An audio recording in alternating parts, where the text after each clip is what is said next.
Boa noite. Hoje nós vamos conversar com o deputado federal e pré-candidato a governador pelo MDB. Por que seu nome não apresentou nenhum crescimento nas últimas pesquisas de intenção de voto? O racha no partido pode estar inviabilizando a sua candidatura? Daqui a pouco, Daniel Vilela vai responder a essas e outras questões aqui no Roda de Entrevista.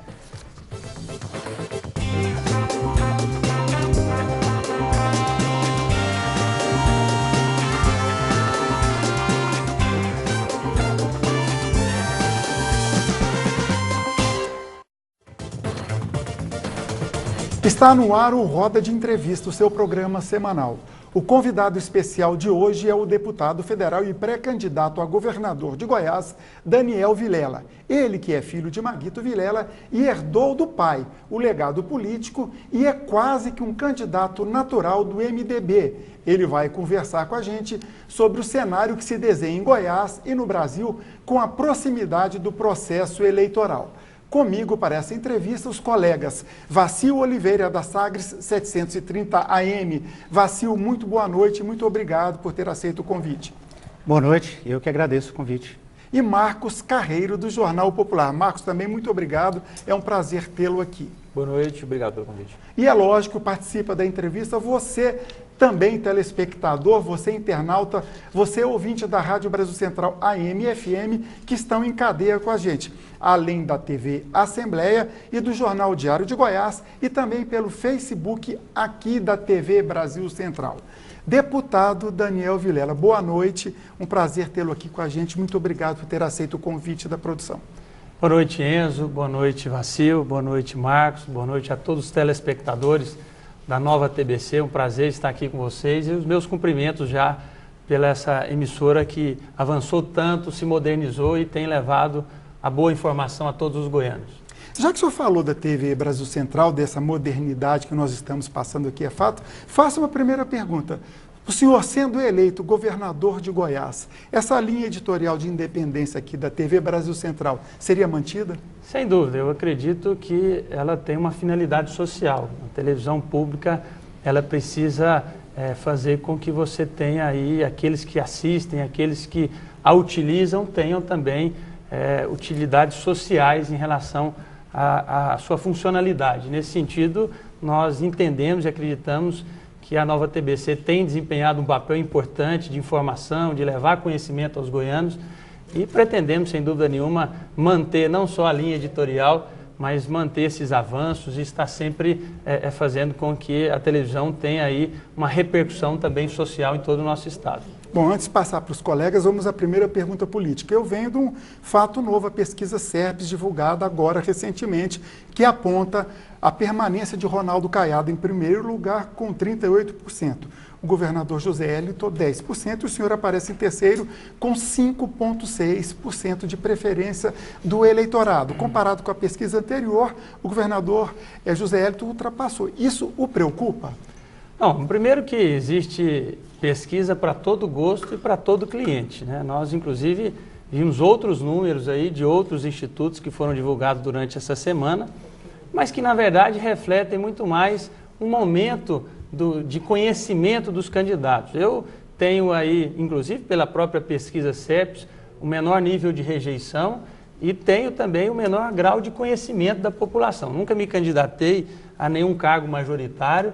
Os meus adversários, um é vice-governador durante 8 anos, se tornou governador nos últimos 2 meses, ou seja, tem uma visibilidade muito maior do que eu. O outro candidato está há 30 anos ocupando cargos políticos, já foi candidato a presidente da República, já foi candidato a governador, então é natural que a população tenha um conhecimento maior.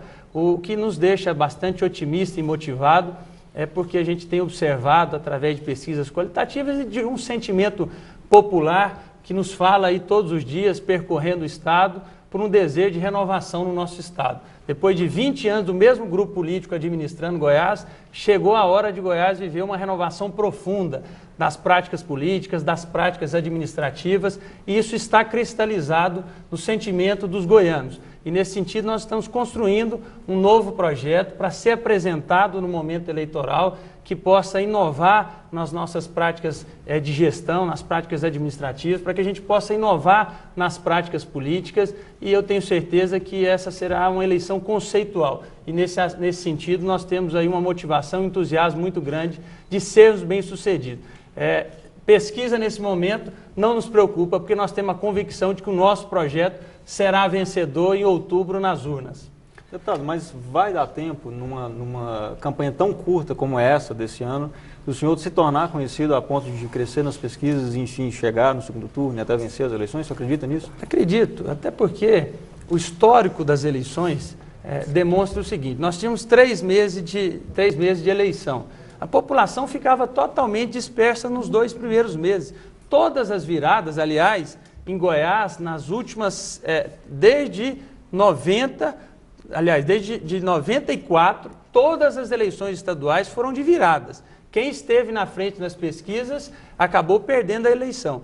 E essas viradas sempre aconteceram nos dias finais das eleições, nos 20, 15 dias finais. Então, é possível sim se tornar conhecido, as pessoas vão se atentar às vésperas das eleições, vão procurar conhecer os projetos, os candidatos. Então, eu não tenho nenhum receio nessa redução do tempo de campanha, porque a história demonstra que as pessoas acabam se decidindo na reta final. Na eleição presidencial de 2014, às vésperas da eleição, eu me lembro muito bem que muitos analistas políticos, inclusive, colocavam a época senador Aécio já uma carta fora do baralho, né? E a Marina Silva como presente no segundo turno com a ex-presidente Dilma.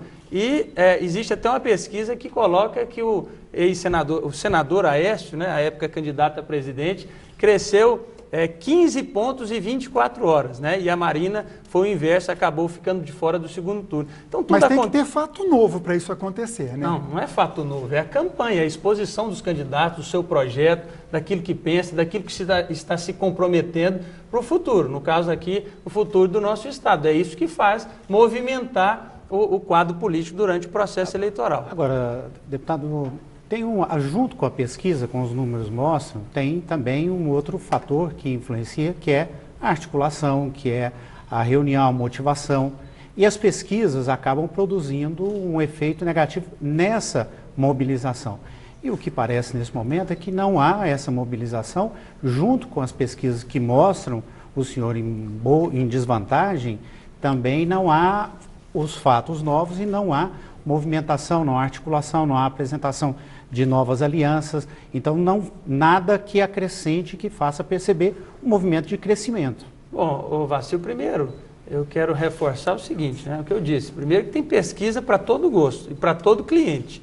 A pesquisa real que nós temos, inclusive, ela nos coloca à frente do governador. Qual aliás, que é essa pesquisa? Aliás, não, são pesquisas internas, mas eu sei que já existem outras pesquisas que estão sendo registradas e em breve serão publicadas e de conhecimento de toda... Pesquisas encomendadas pela imprensa ou por candidatos? Sim, pela imprensa. As pesquisas internas são encomendadas pelos candidatos, mas as que são registradas, com toda certeza, se um candidato, pré-candidato dá publicidade, ela acaba não tendo aí a credibilidade necessária. Mas isso nos deixa muito tranquilos. E o principal de tudo isso é que as pesquisas qualitativas têm sido muito assertivas no sentido de que Goiás quer um perfil de renovação, que Goiás quer um perfil de um candidato que possa gerar uma perspectiva de futuro, de mudança no cenário político do nosso Estado. E isso é que nos deixa bastante entusiasmados. É bem verdade que, nesse momento, daqui até a convenção, um fato relevante, você tem razão, Vacil, são as coligações. Agora, todo mundo, nesse momento, também, de alguma forma, se valoriza, todo mundo busca ampliar os seus espaços dentro de uma chapa majoritária, busca construir alianças que permitam uma maior facilidade eleitoral do ponto de vista das alianças proporcionais, mas tudo isso vai ser resolvido, como sempre foi resolvido nas últimas eleições, às vésperas das convenções. E não deu certo o casamento com o PHS, você está falando em coligações, vocês anunciaram depois? Bom, houve uma ingerência nacional do PHS numa decisão que já está tomada pela ampla maioria da direção estadual do PHS, mas que acabou interrompendo naquele momento a manifestação, e eu aguardo serenamente e tranquilamente o momento que eles entenderem o mais adequado e sanarem lá todas as situações internas do partido. Mas o mais importante, tanto do PHS e outros partidos que nós temos dialogado, é que estão esperançosos e acreditam, estão nos apoiando dentro de uma perspectiva desse novo projeto para Goiás. Porque nós somos candidatos de oposição, não temos o que oferecer, não fazemos o que o governador Zé Hélito fez, instalou um balcão de negócios dentro do Palácio das Esmeraldas, anunciou em cima de palanque de convenção de partido, que naquele momento o presidente de partido ocuparia secretarias no Estado, criou a Secretaria de Trabalho para oferecer a solidariedade, levou o PTB para a Secretaria de Desenvolvimento Econômico, anunciou no palanque do PROS que o presidente do partido iria ocupar uma função no Estado, e depois veio aí a semana passada dando chilique, dizendo que ele não aguenta essa política de pressão. Quem instalou o balcão de negócio foi o próprio governador, e agora provavelmente não está aguentando, não está tendo habilidade política para promover as alianças, porque na verdade nem tudo é dessa forma, né? Não é uma relação de barganha que acaba definindo essas alianças partidárias. Então nós temos a sabedoria de construir uma aliança que seja convergente, um projeto novo para Goiás. É isso que nós queremos. Aqueles partidos que estejam dispostos a isso, né, são bem-vindos, e nós temos dialogado para construir, para que se torne também o melhor ambiente eleitoral possível para todos. Hoje o senhor está fiado muito na possibilidade do PP e do PSDB, principalmente o PP está... Não, o PSDB de forma nenhuma. O PSD. Que vai ato falho, né? Que vai na leitura, o PSD e o PP, principalmente o PP. Se o PP não fizer essa aliança, o que sobra para o MDB? Dá para ir sozinho para a disputa? Bom, primeiro que o partido é um partido forte, que tem uma militância muito aguerrida, que tem capilaridade em todo o Estado, e volto a dizer, Vacil, as nossas alianças, elas estão sendo construídas dentro de uma perspectiva de um novo projeto para Goiás. Se um partido ou outro não entender que não é o melhor caminho, e preferir a continuidade, a manutenção das mesmas figuras que estão aí ocupando os cargos públicos nesses últimos 20 anos, a gente tem que entender isso também. O nosso trabalho é de convencimento dentro de um novo projeto para Goiás. Temos dialogado, de conhecimento público com o PP, temos dialogado, aliás, com toda a base do PP, com prefeitos, com os deputados estaduais, deputados federais, para a gente não ter uma decisão também que seja unilateral com o presidente do partido, que também tenho dialogado constantemente, o ministro Alexandre Baldi. Temos dialogado com o PSD, com o presidente Vilmar, com os deputados federais, deputados estaduais, com alguns prefeitos do PSD. Temos dialogado com o PRTB, com o PCdoB, com a Rede, que apesar de ter já manifestado um desejo de lançar um candidato, mas tem dialogado conosco no sentido desse projeto para Goiás. Mas vários desses partidos aí, eles ponderam em conversas que a gente acompanha, a dificuldade de fazer aliança por falta de uma chapa consistente de candidatos a deputado estadual e federal, principalmente federal. Essa seria uma dificuldade sua. Bom, Vacil, isso na verdade foi uma desculpa que alguns integrantes do MDB, que estavam com medo de disputar voto, de ter voto, utilizaram para deixar o partido e ir para um partido pequeno disputar uma eleição com a possibilidade de menos votos ser eleito. Esse recado é para José Nelton? Deixa eu só concluir, Enzo. Então, o que eu observo hoje, principalmente com o PP, a nossa aliança, a nossa chapa para federal, ela é hoje a mais atrativa, por exemplo, para o PP. Porque você vai para um chapão com o governo, você vai participar de uma disputa de 100 mil votos para cima. Se você vai para uma aliança com democratas, lá tem 3 candidatos. O delegado Valdir, o deputado, o presidente da FAEG, Zé Mário Schneider, e o deputado José Nelton. Esses 3 hoje fazem uma vaga. Se outro partido vai para lá, ele depende da quantidade de candidatos desse partido para ampliar esse número de vagas. Nós temos 8 candidatos. 8 candidatos com números significativos de votos, né? 8 outros potenciais, que têm potencial para ganhar a eleição. Então, qualquer partido... E outra coisa, e não chega, tirando um ou outro, com uma perspectiva de voto abaixo de 100 mil votos. Ou seja, qualquer partido que se aliar conosco hoje tem uma condição de disputar a eleição, além de ampliar o número de vagas que teríamos hoje isoladamente o PMDB, com um número de votos menor do que no chapão do governo e com a possibilidade de vagas maior do que na aliança com os democratas. Então, isso não é verdade. Isso é uma justificativa que teve de alguns deputados, entre eles o deputado Zé Nelson. Alexandre Baldi, quando se refere às alianças, deixa um caminho aberto para o MDB. Mas os deputados federais, Alberto Balestra, Sandy Júnior e até mesmo o Euler Cruvinel, que é o novo deputado, eles apontam sempre para uma aliança com o governo. Sim, Vacil, até porque... Pelo interesse da candidatura deles a deputado. Sim, acho que muito mais, até por estar há 20 anos pertencendo à base do governo que aí está. Mas eu não tenho a menor dúvida que o fator que será levado em consideração será a chapa proporcional, a aliança.